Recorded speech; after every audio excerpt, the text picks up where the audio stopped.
প্রধানমন্ত্রী শেখ হাসিনার চীন সফরের বিস্তারিত জানাতে এই মুহূর্তে বেজিংয়ের প্রধানমন্ত্রী হোটেলের সামনে আছেন সহকর্মী ফারুক ভূঁইয়া রবিন। সরাসরি যাচ্ছে তার কাছে।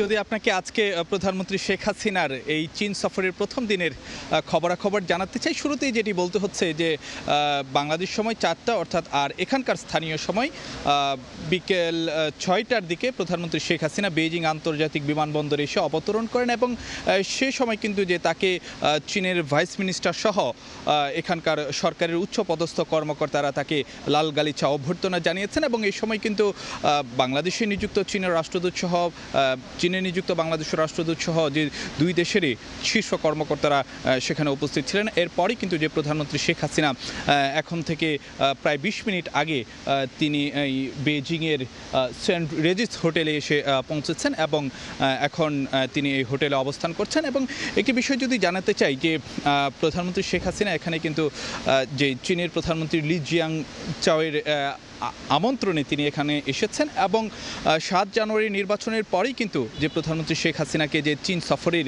জন্য আমন্ত্রণ জানানো হয়েছিল, তো নানান জায়গা থেকে কিন্তু প্রধানমন্ত্রী শেখ হাসিনার এবারের সফরকে বেশ তাৎপর্যপূর্ণ হিসেবে দেখা হচ্ছে।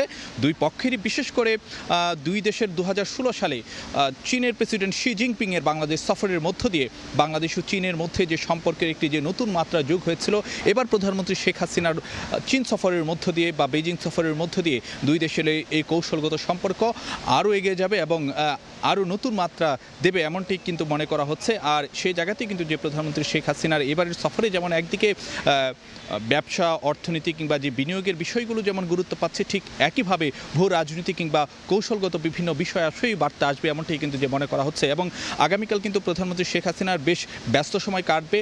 শুরুতেই কিন্তু যে তিনি চীনের সরকারের বেশ কয়েকজন উচ্চপদস্থ কর্মকর্তার সঙ্গে তার বৈঠক করার কথা রয়েছে এবং একটি সেমিনারেও কিন্তু একটি কনফারেন্সেও তার মানে বক্তব্য দেওয়ার কথা রয়েছে। বিশেষ করে বাংলাদেশ ও চীনের মধ্যে ব্যবসা, বিনিয়োগ এবং যে বাণিজ্য বিষয়ক একটি মানে সেমিনারে বা একটি কনফারেন্সে তার বক্তব্য রাখার কথা রয়েছে। এবং তার পরদিন কিন্তু যে প্রধানমন্ত্রী শেখ হাসিনার এবারের সফরের মধ্যে সবচেয়ে মানে তাৎপর্যপূর্ণ দিন হতে যাচ্ছে, কারণ সেদিনই বাংলাদেশ ও চীনের মধ্যে 22টির মতো সমঝোতা স্মারক সই হওয়ার কথা রয়েছে এবং এই 22টি যে সমঝোতা স্মারক সেগুলো কিন্তু যে নানান ক্ষেত্রে হওয়ার কথা রয়েছে। অবকাঠামোগত সহযোগিতা কিংবা যে বিভিন্ন প্রকল্পের সহযোগিতা, সড়ক অবকাঠামোর বিষয় রয়েছে, যোগাযোগ অবকাঠামোর বিষয় রয়েছে, বিদ্যুৎ জ্বালানি সহ এবং যে সাংস্কৃতিক আদান প্রদান সহ বিভিন্ন বিষয়ে কিন্তু যে সমঝোতা স্মারক সই হওয়ার কথা রয়েছে। এবং একটি বিষয় কিন্তু যে উল্লেখ করার মতন, যে বিশেষ করে বাংলাদেশের যে বর্তমান বাস্তবতায় যে চীন সরকারের তরফ থেকে বড় ধরনের একটি অর্থনৈতিক সহযোগিতার একটি মানে বার্তা থাকবে বা সহযোগিতার একটি ঘোষণা আসতে পারে এমনটাই কিন্তু যে ধারণা করা হচ্ছে। তো এবং সেদিনই কিন্তু যে প্রধানমন্ত্রী শেখ হাসিনা যে চীনের প্রেসিডেন্ট শি জিনপিংয়ের সঙ্গেও বৈঠক করবেন, তারপর দিন যে 11 জুলাই প্রধানমন্ত্রী শেখ হাসিনা ঢাকার উদ্দেশ্যে রওনা দিবেন। তো এই ছিল আমার কাছে এখনকার মতন সবশেষ খবরাখবর। আরও খবরাখবর নিশ্চয়ই আমরা জানিয়ে দেব। সরাসরি যুক্ত ছিলাম চীনের রাজধানী বেইজিংয়ে।